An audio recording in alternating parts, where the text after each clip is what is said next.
नमस्कार दोस्तों, स्वागत है आपकी दिलचस्प दुनिया में। मैं सुनील दास और आज हम एक ऐसी लड़की के बारे में बात करने जा रहे हैं जिसे फांसी की सज़ा हो गई है। 16 जुलाई को उसको फांसी दी जाने वाली है और वो लड़की भारत में नहीं बल्कि विदेश में रहती है। विदेश में उसको फांसी दी जाने वाली है। अब आप सोचिए कि अगर किसी व्यक्ति को पता चल जाए कि कब उसकी मौत होने वाली है तो उसके मन में क्या बीत रही होगी।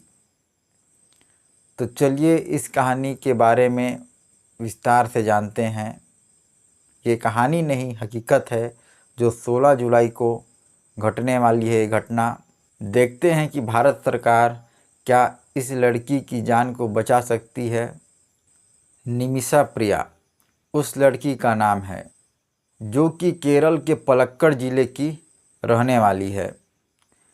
पेशे से तो वह एक नर्स है और नौकरी के सिलसिले में वो यमन गई। अब वहाँ नौकरी करते करते उसका मन बिजनेस की ओर आने लगा। वो सोची कि मैं अपना खुद का क्लिनिक खोलूँ। तो यमन में एक नियम है कि अगर कोई विदेशी व्यक्ति यमन जाता है तो वहाँ डायरेक्ट अपना बिजनेस स्टार्ट नहीं कर सकता। इसके लिए उसे किसी यमन नागरिक के साथ पार्टनरशिप में बिजनेस शुरू करना पड़ता है। तो इसलिए निमिषा प्रिया ने 2011 में यमन के एक नागरिक तलाल अब्दो महदी के साथ मिलकर अपना बिजनेस स्टार्ट किया। बिजनेस कुछ समय तक बहुत अच्छा चला, दोनों साथ साथ अच्छा काम करते थे। इसके बाद धीरे धीरे जब बिजनेस आगे बढ़ते गया तो निमिषा प्रिया के अनुसार उसका जो पार्टनर था तलाल, वो बिजनेस में धोखाधड़ी करने लगा। कुछ दिन बाद निमिषा और तलाल के बीच लड़ाई शुरू हो जाती है। तलाल निमिषा के साथ मारपीट करता है, उसका पासपोर्ट छीन लेता है और उसका शारीरिक और मानसिक शोषण करता है।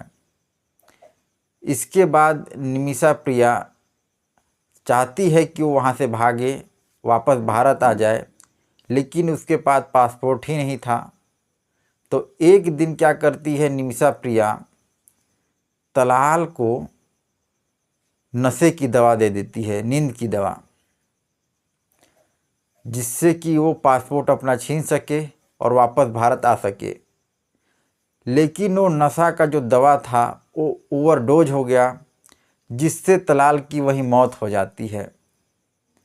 अब निमिषा आनन फानन में तलाल के शरीर के टुकड़े टुकड़े करके उसे पानी की टंकी में डाल देती है।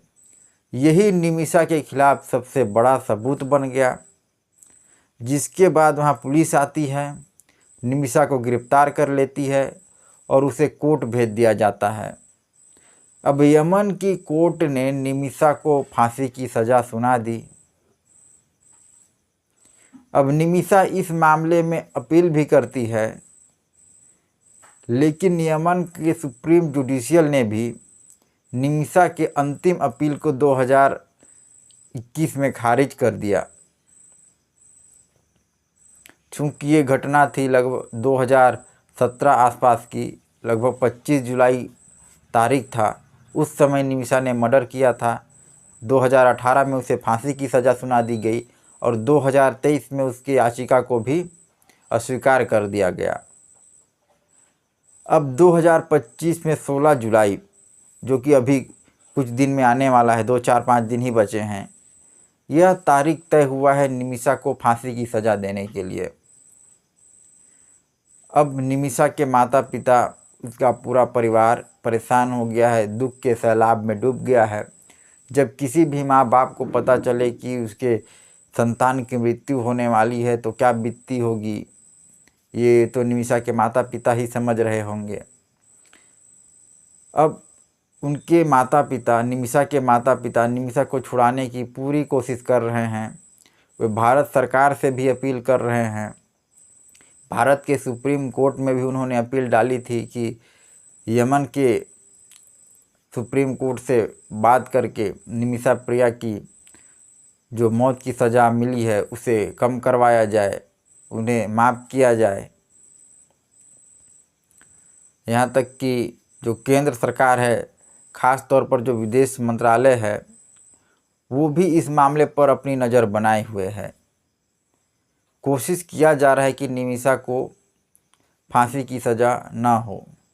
यहाँ तक कि महबूबा मुफ्ती ने भी मोदी सरकार से ये आग्रह किया है कि वो इस मामले को गंभीरता से ले, और केरल की सरकार ने भी चिट्ठी लिख करके केंद्र सरकार को इस विषय पर ध्यान आकर्षित करने के लिए कहा है। अब निमिषा के बचने का एक उपाय नज़र आ रहा है, वो है ब्लड मनी।